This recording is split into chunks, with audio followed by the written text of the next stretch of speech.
Hello students, आपका मेरे channel विकास education point पर स्वागत है। विद्यार्थियों, आज मैं आपको शिक्षा निदेशालय राष्ट्रीय राजधानी क्षेत्र दिल्ली द्वारा दी जाने वाली क्लास 7 के सामाजिक विज्ञान विषय से वर्कशीट या कार्यपत्रक 3 का अध्ययन करेंगे। विद्यार्थियों, यह कार्यपत्रक 23 जुलाई 2021 की है। आइए अध्ययन करते हैं। आज का हमारा टॉपिक है ग्लोब तथा मानचित्र। क्या आपने कभी सोचा है कि हमारी पृथ्वी कैसी है? गोल, चपटी या तस्तरी की तरह टूटी हुई हमारी पृथ्वी पूरी तरह से गोल नहीं है। यह उत्तरी व दक्षिणी ध्रुवों में थोड़ी सी चपटी तथा बीच में थोड़ी सी उभरी हुई है।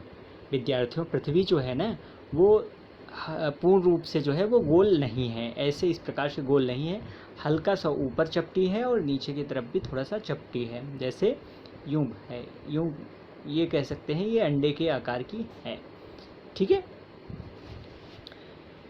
पृथ्वी के इस आकार को भू आप कहा जाता है, लेकिन पृथ्वी का यह चपटापन उत्तर व दक्षिण ध्रुवों पर नग के बराबर है, जो कि लगभग 21 किलोमीटर है। इसलिए हमें पृथ्वी हमेशा गोल दिखाई देती है। विषुवतीय व्यास जो है वो लगभग 12,756 किलोमीटर है। ध्रुवीय व्यास 12,714 किलोमीटर लगभग है और अंतर इसमें 42 किलोमीटर का लगभग आता है। विद्यार्थियों, ग्लोब पृथ्वी के लघु रूप में एक वास्तविक प्रतिरूप है। ग्लोब विभिन्न आकार व प्रकार के हो सकते हैं, जैसे पॉकेट में रखने वाले ग्लोब, गुब्बारे वाले ग्लोब, बहुत बड़े आकार के ग्लोब इत्यादि। ग्लोब पर देशों, महाद्वीपों तथा महासागरों को उनके सही आकार में दिखाया जाता है। ग्लोब सुई के चारों ओर पृथ्वी की भांति पश्चिम से पूर्व की ओर घुमाया जा सकता है, लेकिन पृथ्वी पर वास्तव में ऐसी कोई सुई नहीं होती है। यह अपने अक्ष पर चारों ओर घूमती है, जो एक काल्पनिक रेखा है। विद्यार्थियों, यहाँ पर टूटी हुई रेखाएं पृथ्वी की वास्तविक आकार को दर्शाती हैं। यहाँ पर देखिए, पृथ्वी का वास्तविक आकार यहाँ पर इस प्रकार से है, जो टूटी हुई रेखाएं हैं। ठीक है। और ये देखिए, ये है आपका ग्लोब। ग्लोब में यहाँ पर अक्ष दिखाया गया है। ठीक है ना, ये अक्ष ये है, ये अक्ष ये है। चलिए अब गतिविधि कर लेते हैं बच्चों। गतिविधि फर्स्ट है, एक ग्लोब को ध्यानपूर्वक देखें, उसमें आपको क्या क्या दिखाई देता है। उत्तर लिखिए। आइए इसका उत्तर करते हैं बच्चों। हमारी पृथ्वी पर 7 महाद्वीप और 5 महासागर विद्यमान हैं, जो हमें ग्लोब में पर दिखाई देते हैं। सातों महाद्वीप एशिया, अफ्रीका, यूरोप, उत्तरी अमेरिका, दक्षिणी अमेरिका, ऑस्ट्रेलिया और अंटार्कटिका हैं, तथा 5 महासागर प्रशांत महासागर, अटलांटिक महासागर, हिंद महासागर, आर्कटिक महासागर और दक्षिणी महासागर हैं। तो इस प्रकार से गतिविधि फर्स्ट का जो है आंसर हम कर लेंगे।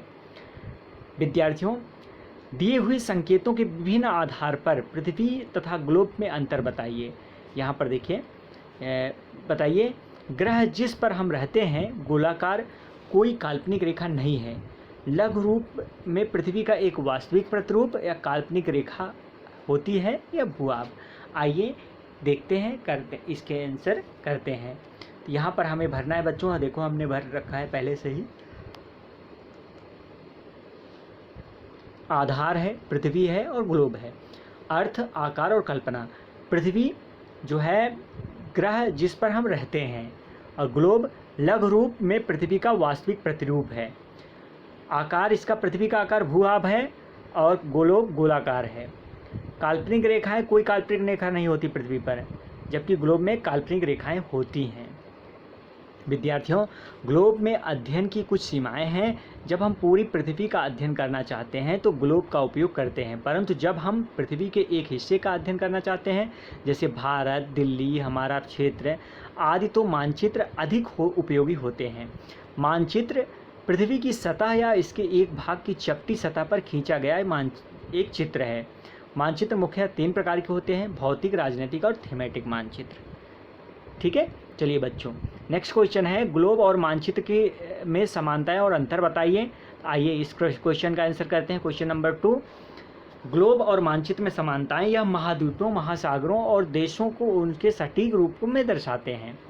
इसमें से संपूर्ण विश्व की, इनसे हमें संपूर्ण जिसकी जानकारी मिलती है। तो ये थी समानताएं। अब इसमें अंतर देखते हैं।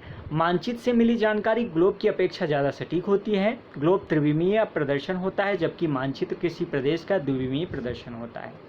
तो ये था आज का हमारा कार्यपत्रक। बच्चों, कोविड-19 जैसे महामारी से सुरक्षित रहने के लिए हमें 2 गज अथवा 6 फुट की शारीरिक दूरी का पालन करना चाहिए। धन्यवाद।